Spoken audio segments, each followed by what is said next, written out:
একটাই কারণ, আপনারা জানেন যে আগামী 20 সেপ্টেম্বর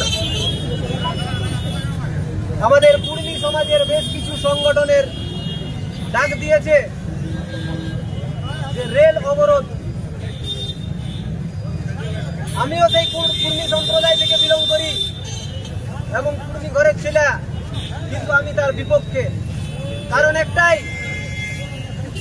আমার মনে হয় যে মানুষটার নেতৃত্বে আজকে সমস্ত কুর্মী সম্প্রদায়ের মানুষজনকে বোকা বানানো হচ্ছে আর ভুল পথে পরিচালনা করা হচ্ছে, সেই মানুষটা সম্পর্কে আপনাদের একটু জানা দরকার। কারণ বেশি হুচুকে না যাওয়াই ভালো। আপনারা জানেন যে একটুখানি পিছন ফিরে তাকালেই বুঝতে পারবেন যে মানুষটা আজকে পুরুলিয়াকে বছরের পর বছর ধরে অশান্ত করে রেখেছে। কিরকম অশান্ত? আপনারা জানেন যখন বিগত দিনে ঝাড়খণ্ড আন্দোলন হয়েছিল, এই পুরুলিয়াতে বৃহৎ ঝাড়খণ্ড আন্দোলন, দাবি ছিল নাকি ভাষা সংস্কৃতির লড়াই, তিনি নাকি ভাষা সংস্কৃতির কথা বলেন। সেই সময় তো আদিবাসী ভাইদের সঙ্গে নিয়ে তিনি ভাষা সংস্কৃতির কথা বলেছিলেন। আজকে তিনি সেই আদিবাসী ভাইদের ভুলে গেছেন, তাদের ভাষা সংস্কৃতির কথা বলেন না, তিনি এবার নতুন ইস্যু তৈরি করেছেন। এবং সেই সময় আপনারা জানেন যে বিগত দিনে ঝাড়খণ্ড আন্দোলনের নাম করে এই পুরুলিয়ার বুকে প্রায় 150 মানুষ খুন হয়েছিল। 150, সেটাও কম হবে, পক্ষ বিপক্ষ মিলে 150-এর বেশি মানুষ এই পুরুলিয়াতে খুন হয়েছিল। আর তার সমগ্র আমাদের জঙ্গলমহল জুড়ে 1000-এর বেশি মানুষ খুন হয়েছিল। তার নেতৃত্বে খুন হয়েছিল এই লোকটার নেতৃত্বে, যাকে আমরা পুরুলিয়ার মহিষাসুর বলছি, অজিত মাহাতো। সেই অজিত মাহাতোর নেতৃত্বে সেদিন ঝাড়খণ্ড আন্দোলন হয়েছিল, 150 লোক খুন হয়েছিল। আজকে সেই পরিবারগুলি কেমন আছে কটা লোকে জানে? সেই পরিবারগুলির খোঁজ কে রাখে? রাখে না। সবার উদ্দেশ্যে একটাই বলবো যে এইরকম একটা লোক যে চিরকাল ধান্দাবাজিতে যুক্ত, কখনো ঝাড়খণ্ড আন্দোলন করেছে, তারপরে যখন দেখলো যে ওদিকে সব শেষ, আমাদের রাস্তা বন্ধ, মানুষ আর চাইছে না, ঝাড়খণ্ডের যারা বড় বড় তাবড়ে নেতা তারা যখন লাথি মেরে পার্টি থেকে বের করে দিল, তখন এবার জাতি সুড়সুড়ি দিয়ে নেমেছে। আমাদের কুর্মী সম্প্রদায়ের মানুষজনকে তাদের জাতি সুড়সুড়ি দিয়ে একটা ভুল পথে পরিচালনার চেষ্টা করছে। আপনারা জানেন যে বিগত দিনে এই পুরুলিয়াতে কুর্মী ক্ষত্রিয় আন্দোলন হয়েছিল। কুর্মীরা তৎকালীন কংগ্রেসের তাবড় নেতা দেবেন্দ্রনাথ মাহাতো, রামকৃষ্ণ মাহাতো, এদিকে সীতারাম মাহাতো থেকে শুরু করে বড় বড় নেতারা নেতৃত্ব দিয়েছিল যে কুর্মীদেরকে বইতা পড়াতে হবে এবং ক্ষত্রিয়র পরিচয় দিতে হবে। সেই আন্দোলন চলেছে দীর্ঘদিন। তারপরে আজকে তাদেরই ছেলেরা, তাদের উত্তরসূরি বলতে গেলে আমরা এখন সরাসরি দেখতে পাই নেপাল মাহাতো, শান্তিরাম মাহাতো, মৃগাঙ্ক মাহাতো এবং অজিত প্রসাদ মাহাতো সহ যতজন আছে, তারা আজকে বলছে যে আমরা হিন্দু নই। এই বেশ কিছু ধান্দাবাজ পরিবার পুরুলিয়াটাকে যখন যেরকম চাচ্ছে নাচানোর চেষ্টা করছে। সেদিন এক পথে চালনা করেছিল, আজকে অন্য পথে। মানে ওরা চাইছে যে পুরুলিয়ার বোকা মানুষকে আমরা যেমন ভাবে নাচাবো তারা সেরকম নাচবে। পুরুলিয়ার মানুষ এতটা বোকা নয়, পুরুলিয়ার মানুষ যথেষ্ট বুদ্ধিমান, যথেষ্ট শিক্ষিত, সবকিছুটাই বুঝে। আপনাদেরকে বলে রাখি, যখন স্বাধীনতা আন্দোলন, তৎকালীন পুরুলিয়ার বিশিষ্ট স্বাধীনতা সংগ্রামী ভজহরি মাহাতো, তিনি একদিন কাশবহালে একটা জনসভা করেছিলেন। সেখানে সমস্ত নিচু জাতির মানুষজনের সঙ্গে একসঙ্গে বসে সবাই খাবার খেয়েছিল। তার জন্য তৎকালীন যারা তথাকথিত মাহাতোদের মোড়ল ছিল, তারা ভজহরি মাহাতোকে কি করেছিল? সমাজ থেকে বহিষ্কার করেছিল। কারণ কি? সে নাকি নিচু জাতির মানুষের সঙ্গে খেয়েছে, নিচু জাতির মানুষের রান্না করা খাবার খেয়েছে, তার জন্য তাকে সমাজ থেকে বহিষ্কার করা হয়েছে। আর আজকে এই অজিত মাহাতো গ্রুপ যারা আছে, তাদের লজ্জা করে না? এই বিষয়গুলো নিয়ে লজ্জা করে না তাদের? সেদিন তাদের উত্তরসূরিরা যখন বলেছিল যে ওদের সঙ্গে আমরা থাকবো না, ওদের সঙ্গে আমরা দূরত্ব বজায় রাখবো, তখন তখন একজন কুর্মীদের যে সাচ্চা নেতা ছিল ভজহরি মাহাতো তাকে সমাজ থেকে বহিষ্কার করেছে। আর আজকে সবাই মিলেমিশে এক হতে চাইছে। এখানে ধন্যবাদ জানাবো কি আজকে তারা বুঝছে যে আমরা সবাই সমান, কিন্তু কোথাও যেন সমানের জায়গাতেও চিহ্ন আসছে। মানুষকে ভুল পথে পরিচালনা করার যে বড় চক্রান্ত চলছে পুরুলিয়ার মানুষকে, বিশেষ করে আপনারা দেখবেন বিগত দিনেও এরা আন্দোলন করেছিল, দিল্লি গিয়েছিল, রেল অবরোধ করেছিল, বড় বড় আন্দোলন করেছিল, কোনো জায়গাতেই কোনো ক্ষেত্রে সাকসেস হয়নি। কারণ আপনারা জানেন যে পুরুলিয়ার মাহাতো সম্প্রদায়ের যারা মানুষজন আছে তারা 99.9999% যদি হিসেব করি তারা কিন্তু সকলে হিন্দু ধর্মে বিশ্বাসী। প্রত্যেকের বাড়িতে গণেশ, কার্তিক, লক্ষ্মী, সরস্বতী, মা দুর্গার ছবি থাকে, প্রতিদিন তার আরাধনা করে। আর এই একটা অসুর এসে কি বলছে যে আমরা হিন্দু নই, আমাদের আলাদা একটা ধর্ম আছে। তাহলে বন্ধু আপনাকে বলছি যে আপনার যারা আন্দোলন করছে, যারা রেল টেকাতে হুড় করে দৌড়ে যাবে, তাদের বলছি বাড়ি থেকে তাহলে আপনারা হিন্দু দেব দেবীর যা মূর্তি ছবি আছে সেগুলো আগে সরান, নিজেদেরকে আগে হিন্দু থেকে সরিয়ে রাখুন, তারপর আন্দোলনের পথে যাবেন। শুধু মানুষকে বিভ্রান্ত করে, মানুষকে ভুল পথে পরিচালনা করে একটা শান্ত পুরুলিয়াকে শুধুমাত্র অশান্ত করার চেষ্টা করা হচ্ছে। আজকে দেখুন ঝাড়খণ্ডে কি হচ্ছে, আদিবাসীরা পথে নেমেছে, গোটা ঝাড়খণ্ডে আদিবাসীরা পথে নেমেছে। কারণ কি? তাদের অধিকারের রক্ষার দাবিতে। তার মানে কি বিষয়টা হচ্ছে, এখানে একটা জাতি সেন্টিমেন্ট তুলে শুধুমাত্র একটা অশান্ত করার চেষ্টা করা হচ্ছে পরিস্থিতিকে। আজকে সুদূর পুরুলিয়ার বিভিন্ন জায়গা থেকে এখানে আমাদের প্রতিনিধিরা জমায়েত হয়েছে যে এই ধরনের অবরোধ ঠিক যেন দুর্গাপূজার আগেই।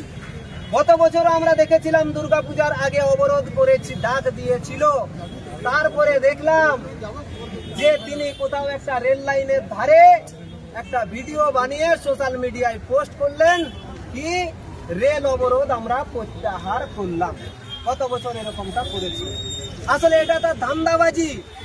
সে জানে যে রেল অবরোধ করতে পারবে না, কারণ প্রশাসন সবসময় সচেষ্ট আছে। আর পুরুলিয়ার জনগণ সব থেকে বেশি সচেষ্ট আছে।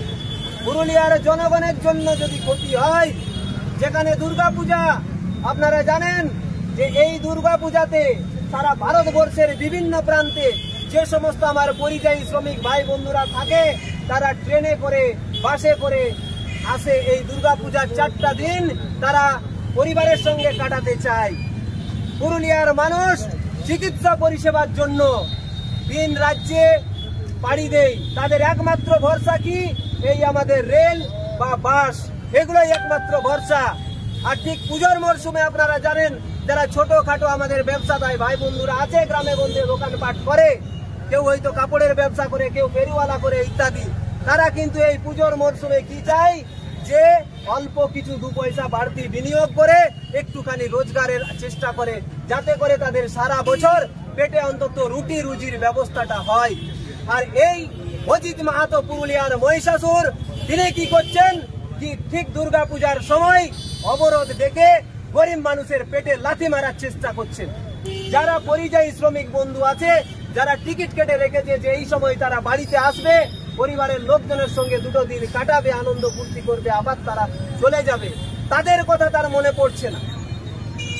ঠিক দুর্গাপূজা এলেই তাকে অবরোধ করতে হবে, আরো কিছু করতে হবে, গ্রামে গ্রামে জাতি সুড়সুড়ি দিয়ে আর এইসব অশান্ত করার চেষ্টা। আপনারা যারা এই ধান্দাবাজ লোকটার কথায় ওঠা বসা করছেন বা এই ধান্দাবাজ লোকটার কথা শুনছেন, তাদের উদ্দেশ্যে একটাই বলছি, আপনারা নিজেকে বুঝতে শিখুন, কারো আখের গোছানোর সুযোগ করে দেবেন না। আমরা এইটুকুটাও জানি, আজকে কিছু পলিটিক্যাল নেতা বলছে আগে জাতি আর পরে রাজনীতি, আগে জাতি পরে রাজনীতি। আর আমি পেশায় একজন সাংবাদিক, যখন আমি আমার জাতি নিয়ে বলতে যাচ্ছি তখন অনেকের কষ্ট হচ্ছে যে সাংবাদিকের নাকি নিরপেক্ষ থাকা দরকার। তো আমিও তাদের উদ্দেশ্যে একটাই বলছি আগে আমার জাতি, তারপরে আমার পেশা। আমি যদি দেখি আমার জাতি, আমার সম্প্রদায়, আমার কুর্মী ভাইদেরকে নিয়ে ছেলে খেলা করা হয়, আমার কুর্মী ভাইদের নিয়ে যদি ভুল পথে পরিচালনা করা হয়, সে যতই বড় হনু হোক না কেন, আমি লড়াই চালিয়ে যাচ্ছি। বিগত দিনেও চালিয়েছি এবং আগামী দিনেও এই লড়াই চলবে। কারণ এই কিছু লোক আমাদের এই কুর্মী ভাইদেরকে যে ভুল পথে পরিচালনা করছে, জাতি সেন্টিমেন্ট তুলে নিজেদের ফায়দা তোলার চেষ্টা করছে, তাদের বিরুদ্ধে আমাদের যে লড়াই, সে লড়াই চলবে, আগামী দিনেও চলতে থাকবে সেই লড়াই।